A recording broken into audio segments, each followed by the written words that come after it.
यमलोक के नियमों का पालन किया जाए। मेरी सभी जीवों को बैकुंठ भेज दो।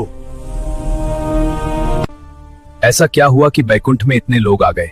क्या होगा अगर एक साधारण इंसान अपनी चतुराई से यमराज के दरबार का मुख्य न्यायाधीश बन जाए और स्वर्ग नरक का पूरा सिस्टम ही उलट दे। यमलोक के दरबार में एक दिन एक विशालकाय हाथी खड़ा था। यमराज ने उसे देखकर उपहास किया। इतना विशाल शरीर, इतनी ताकत, फिर भी पृथ्वी से खाली हाथ लौट आए।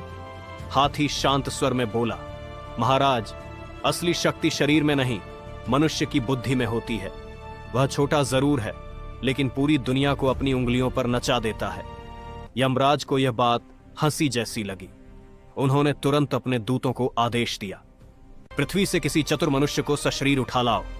आधी रात को दूत एक युवक सोमदत्त को उसकी खटिया समेत उठा लाए।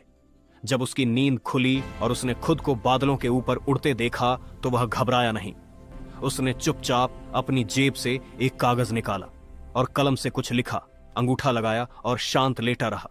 जैसे ही वह यमराज के सामने पहुंचा, उसने एक कागज आगे बढ़ाया। उस पर लिखा था, आदेश, इस पत्र के वाहक को यमलोक का मुख्य न्यायाधीश नियुक्त किया जाए। हस्ताक्षर नारायण।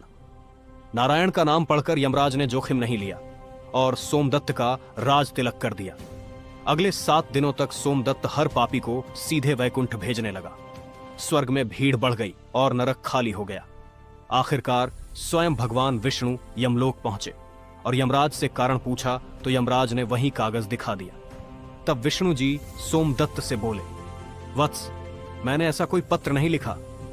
सोमदत्त मुस्कुराया और बोला, प्रभु, गीता में आपने ही कहा है कि बुद्धि और प्रेरणा आपसे ही मिलती है, तो उस रात वह विचार किसने दिया?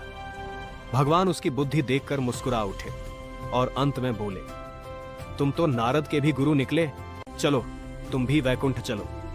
संकट के समय घबराने वाला हारता है, पर शांत दिमाग और तेज बुद्धि वाला इंसान अपनी किस्मत भी खुद लिख सकता है।